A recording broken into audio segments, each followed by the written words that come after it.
Welcome to another episode of The Influential Nonprofit. As usual, I'm your host, Maryanne. I help nonprofit leaders master the art of influence so they can ask for and receive all they want and need without feeling rejected, ineffective, or pushy.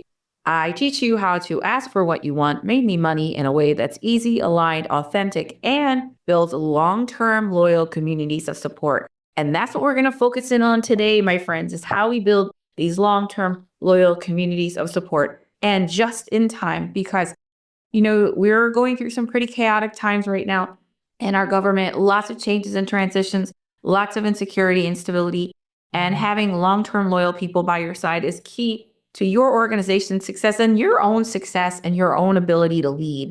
And anytime I look at a situation, at sharing content, I look at it from an organizational perspective and first an external perspective, like how I relate to donors and audiences, and then how I relate organizationally to my team, my board, all the people close to me, and then also myself. And sometimes we forget that. We forget that we are important in this. And in fact, we're not just we're the key. You are the key, because no one is going to be more committed than you. No one is going to be more invested than you. And you set the temperature. So your ability to navigate yourself can affect your ability to navigate others and to build the community of support that you want and create a place where you are allowed to thrive no matter what is going on. 5 years ago today, we were on the precipice of a very, very chaotic times. We got through those. I promise you we will get through these, but we're going to do it together, and I'm going to show you how to do that. What is the problem that we have? And the problem that we have is that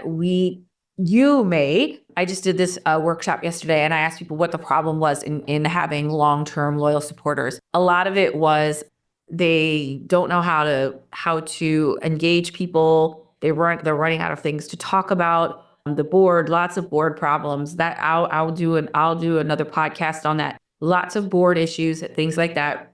A couple of other issues were around getting donors to have a sense of urgency or to give when you need them to give. There was a lot of things about keeping people engaged throughout the donor life cycle process. And so we're going to talk about what that looks like, why people are connected to your cause and why they're not, and how to find the right people.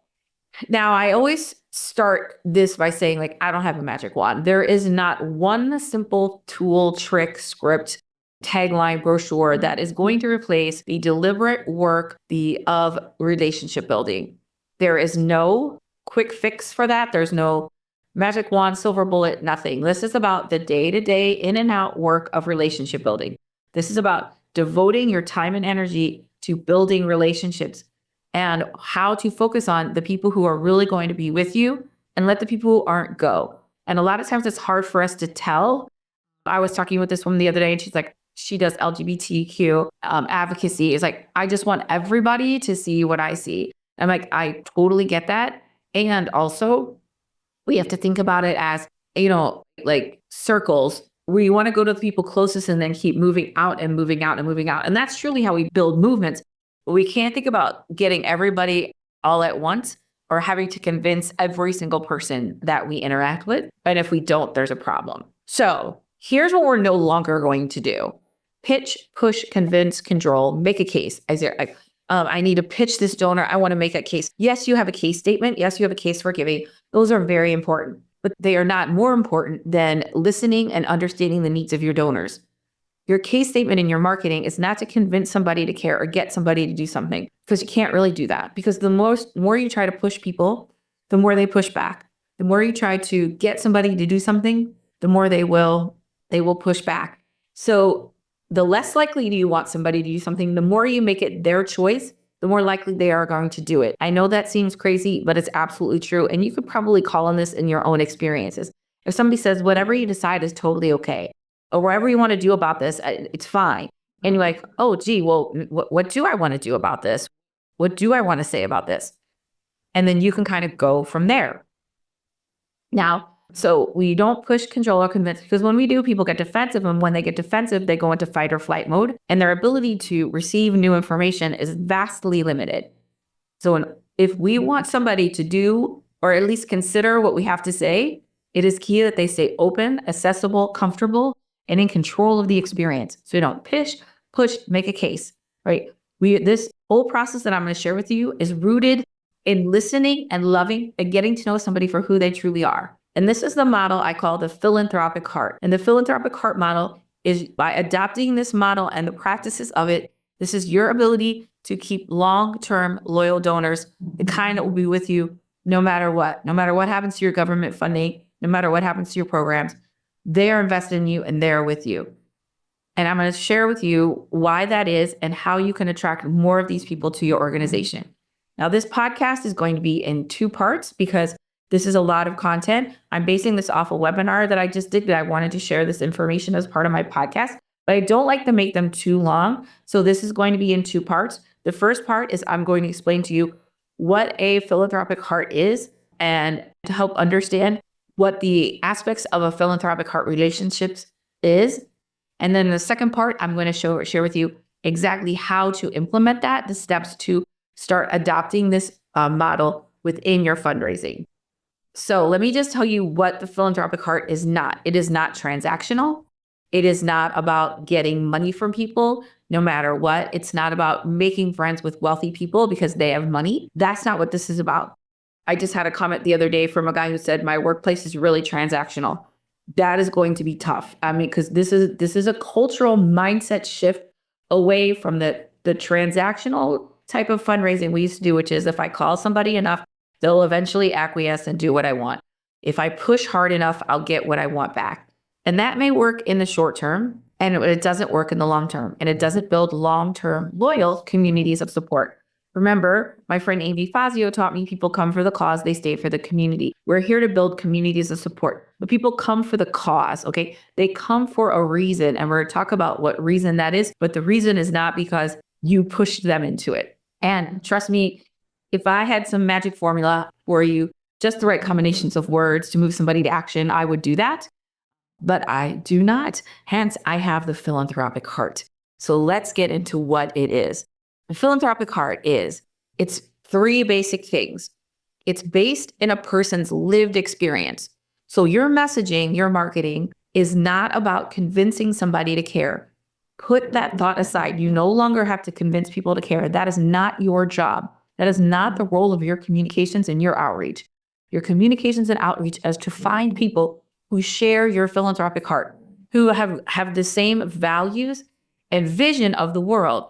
But it's not because of your marketing. It's because of their lived experience, their formative years, these formative experiences then they care about one cause over another. Now, this could be they have a formative experience.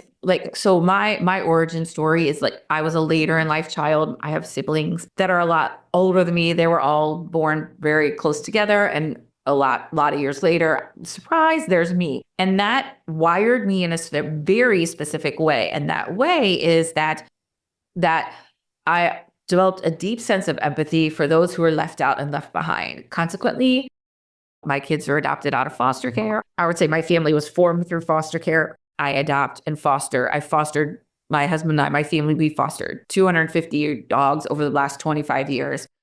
So if you're left out or left behind, I like organizations. I'm also a bit of a rebel, and I like organizations that are kind of startups and they're challenging the status quo. That appeals to me. And so when I see organizations that reflect my identity, I am attracted to them. So the messaging from that organization is not, hey, you should be this. You should want to shake up the system. You should want to rescue things. It's if you want to change the system. If you think about it's 8 degrees outside, when it would snow when I was a kid and people say, oh, isn't it so beautiful? And I would think, Dad, I hope there's no animals outside tonight. And that's truly how my heart is. So if that is what I'm saying is that's in my heart. So I am looking for organizations that reflect my values that I can see myself in. It's different than saying, hey, you're like this, you should be like this. And that is kind of what our marketing has been doing for people. Hey, if you don't care about this, you should. But in the philanthropic heart model, you don't have to be different. You can be who you are and be attracted to what you are. What makes marketing and fundraising really, really hard for us is that we want to change people. We want people to care about something they don't care about. We want people to change how people are hardwired, their values and their vision for the world. And that doesn't work. So instead of that, we are going to use our communication to connect to the people who share our philanthropic heart. That is the most basic way I can say it. Stop trying to connect with people who aren't going to care and start being bold in your vision and your message to attract those like-minded people to you. No, everybody can hold what they want in their heart and keep it in their heart. And you can love them for who they are, even if they're not the right fit for your organization. So to recap, a philanthropic heart has three main elements, right? It's based in a lived experience. It's not about your message that was so convincing, it changed everything about my life. People are attracted to causes because of their own lived experiences that formed the vision and the values that they have. The second piece of it is it's focused on future gains. So instead of the reactive crisis, it's focused on building something for the future. Together, what are we going to create? This is about creating a vision for the future. And the third part of it is we accept people for who they are, not who we want them to be. One of the best ways you can bring peace into your life is to love people for who they are, not who you want them to be. I mean, hey, this is a practice. Every day I work on this, especially with my children, loving them for who they are, not who I want them to be. But the more you can practice this with anybody in your life, including your board, your donors, because what happens is when we love people for when we want people to be different, that causes tension and resentment. Like if your board isn't engaged as much as you want them to be, like I will like my board when they're engaged. No, it is like, hey, what can I do to connect more with my board to build their investment so they will be more engaged? See what I'm saying? So lived experience, future gains, accepts people for who they are.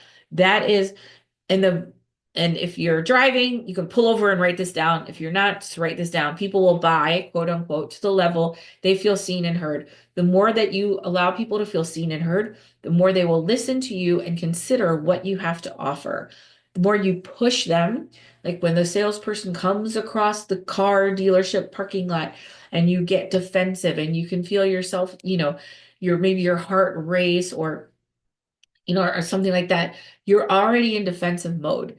And, because you're feeling that that person's going to push you into something and they have done nothing but walk across the parking lot towards you, but you still feel like that person is going to push you into something. So it's very important that we keep people calm and relaxed and we see them for who they are. And again, remember, the more decision making I give someone else, the more likely they're just to decide what I want. And also, it comes from a place of genuine honesty. My body can't be like, please say yes, but my mouth says, and whatever you decide is totally okay. I'm here to make the best match. Part of the philanthropic heart that I think is so important is this idea that of how we come into relation with people. And that we are looking for like-minded people who share our vision and values. And it's okay to let people go who really aren't our ideal person. This is how we create long-term loyal communities of support, because it's not the person that's the problem. They're just being who they are. Sometimes it's how we connect with them. Because we all talk about the second gift. What's your second gift rate? But no one talks about how we got the first gift in the first place. Let me give you for instance. You have a big event. This is trivia season in St. Louis. Every organization's having a trivia night. Fine with me. I happen to love trivia. And so when they have these trivia nights, let's say I'm going. My niece-in-law, my nephew's wife, just emailed me, hey, her school is having a trivia night. Now, I've done those trivia nights for a school for her in the past. This school was like far away. It was not like anything that I was there to support my niece. I wasn't really there for the cause. And when I met the cause, I wasn't really attracted to the cause, but I had a lovely time. And when I go to these things, I always try to participate at the highest level I can. So, I bought some auction items and we had a really good time. And so now I'm on their list. Okay. Now I'm in their orbit because I came to this event. But your assumption could be because I came to your event, that means I'm committed to your cause. No, I'm committed to Rebecca, who, and supporting her and supporting her kids and not so much the cause. So once Rebecca is removed from the equation, I don't have an affinity for the cause. And that's okay, right? Because I am who I am and I came to the event, and that is as far as I'm going to go in that relationship. It's okay. No amount of emailing me, convincing me, trying to push me into this, or trying to, make a case for how great the school is was really going to get me to give. And sometimes people, I'll just give once and maybe they'll go away, but we don't go away, right? Like that's not how it works. Um, so sometimes people are committed to the people who invited them, not to the cause. And also it can work the other way, where I get invited to something and I just happen to think it's amazing and I can't wait to have more of this. So she just sent another invite today for the school she actually teaches at, which is in my neighborhood, which a lot of my friends, their kids went to this school. We had unfortunately, a couple years ago in St. Louis, a school shooting. The school that it happened at and this school are sister schools. They share the same building. So I am also want to support the school because I know what they have been through. And so it's in my neighborhood. Like there's a lot of affinity for me and this school. I would, if they had an opportunity to continue on with in a donor capacity, I might consider that because that's about me and what I like and who I am. It's the proximity, right. It's what the school stands for. My husband's a scientist, all of those things where I have an affinity to it. But it's not about their marketing. We are who we are. That school is what it is, that your organization is what it is. People are who they are. The more we accept that and work with that instead of trying to change it all, trying for you to change your organization to be more palatable to somebody, or wanting somebody to care about something they don't typically care about so that you can meet your fundraising needs. That's what's causing us pain and frustration. We abandon all that, adopt a philanthropic heart where we say, hey, right? Hey, I'm going to love you for you. And if there's an affinity, let's explore it. If not, that's totally okay. And people will remember you and love you because you didn't try to push them into something, because you honored them for who they are. And they will be more likely to refer you to somebody who does actually is very invested or has an affinity for what you do, has the same mission and vision in their life. Oh my God, I met this organization. You would love them. They're going to be telling people like that they meet because they're going to have confidence in you that you love people for who they are, that you're out to build authentic, aligned relationships. I'm going to give you one more example. So, one of my clients many years ago was Big Brothers and Big Sisters of Eastern Missouri. And this was when I was with 501 Creative, and we did a bunch of branding for them. And it was a really, really great project. We did great work. And I loved this organization for a lot of reasons. But one of the reasons that I really loved them is that they had a very specific way of fundraising, and it was of $1,000 and up.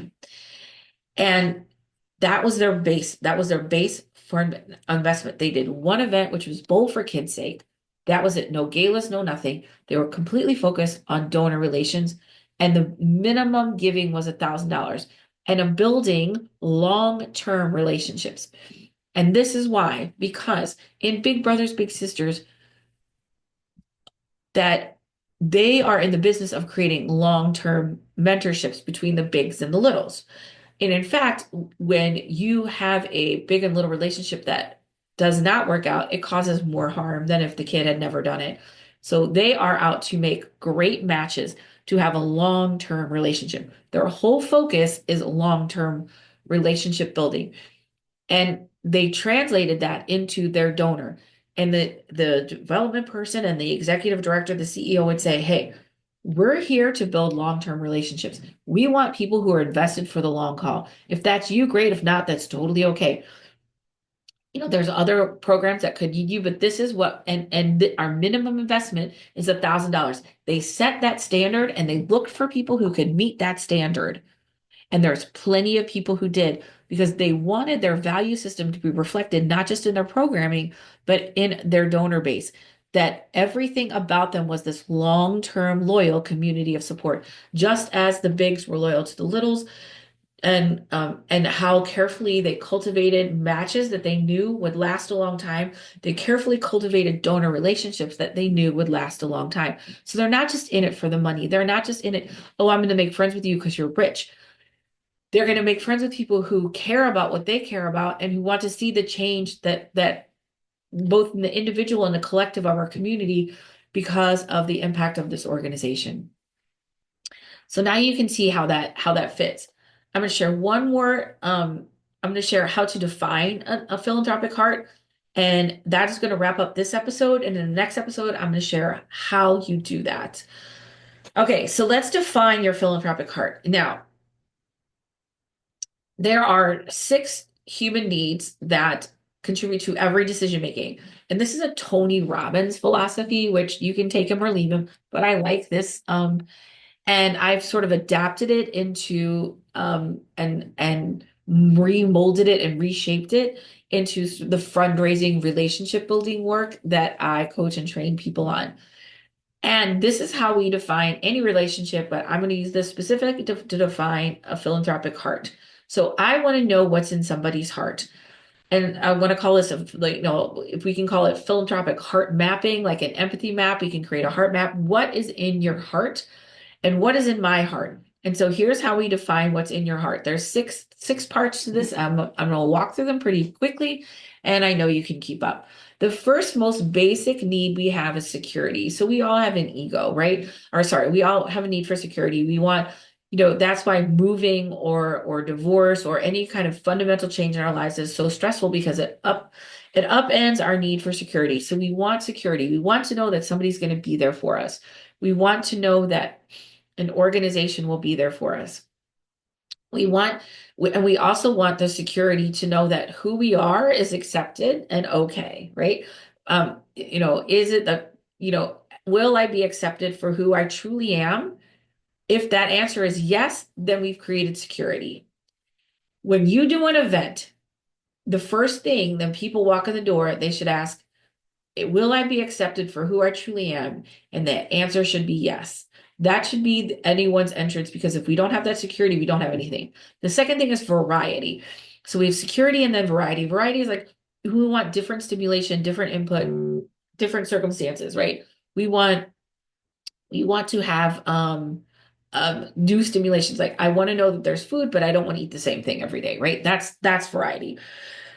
So as much as we want certainty, and security, we also want the variety and a little bit of like instability of like what comes next. We want a surprise. So we're going to do that event every year, but we're going to change it up a little bit because for variety, because if the event was the same every year, everybody would get bored. But number 3 is significance, and that's your ego. And it's okay to have an ego, and everybody has an ego. And sometimes that an ego is really important to somebody, and that's completely okay. They might want their name on a building. And that's fine. That's their thing. They might want to be a part of you because you have certain proximity to people that they want to have proximity with. Okay, we can work with that. But people have an ego, and it's okay to have, and they want to feel significance. They want to feel important. And so and that's okay. Now, people have varying needs of these, like, right? And also we all have a little bit of all of them. Now, 4, 5, and 6 are a little bit different. 1, 2, and 3, security, variety, and significance are all about the ego, lower order needs, or my sense of self. This is all me. This is all internal. 4, 5, and 6 are external. How I connect with, or how you connect with people outside of you. And 4 is connection.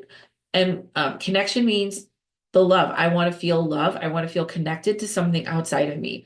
I want to feel loved and accepted. I want to feel part of a group. Our highest need, as a human being, is to be part of a group. And our biggest fear is being ostracized from a group. People come for the cause, they stay for the community. Your job is to create connection or understand how important connection is to somebody. Is it, I'm looking in your heart. How important is security, variety, significance, connection important to you? What of those stands out the most, right? I'm listening for all these things. And the final two are growth and contribution. Growth is opportunities for personal, spiritual, professional, any kind of growth, any kind of learning, expansion that you give people, and an experience they didn't have before, something about your cause or whatever problem or issue you're working to solve. You're giving them information about that. You're giving them opportunities to grow and change as a person. And the six is contribution. That's giving back. If I'm nailing 1 through 5, six is a given. And it's not always giving back in the way that you want. If that's money, it's giving back their time, their expertise. People love to give. And that's why it's, I don't, we fear fundraising because we think it's a burden, but actually what makes us feel the best is when we give. So security, variety, significance, connection, growth, contribution, those are the 6 parts of our human heart that drive our decisions. So when I'm listening to people and I'm learning about them, I'm thinking about how important are these to to them. So for instance, I could be a person that has a high ego need and I want, my name out there. I want some kind of specific presence. That could be for, business reasons. That could be for ego reasons. It doesn't matter. But if I'm listening as a fundraiser, as a nonprofit executive, oh, I can hear, okay, they appreciate significance. That's important to them. Or maybe through listening to me, you hear connection. I love to meet people who share this cause, or somebody's telling you, I don't know a lot of people and I would love to know them.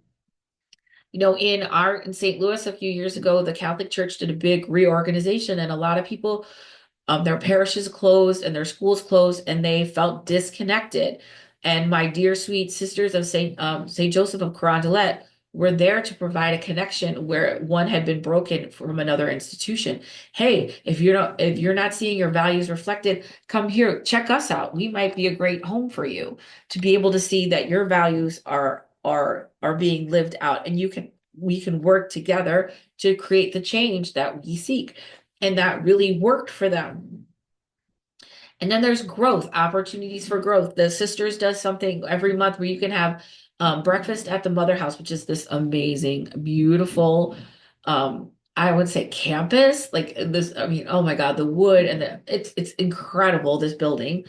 You can come have breakfast and you can take a tour. And they have opportunities for learning, and then they have opportunities for contribution. You can attend events, you can give back, you can join some of these different committees and things that they have going on to serve the different populations that they serve.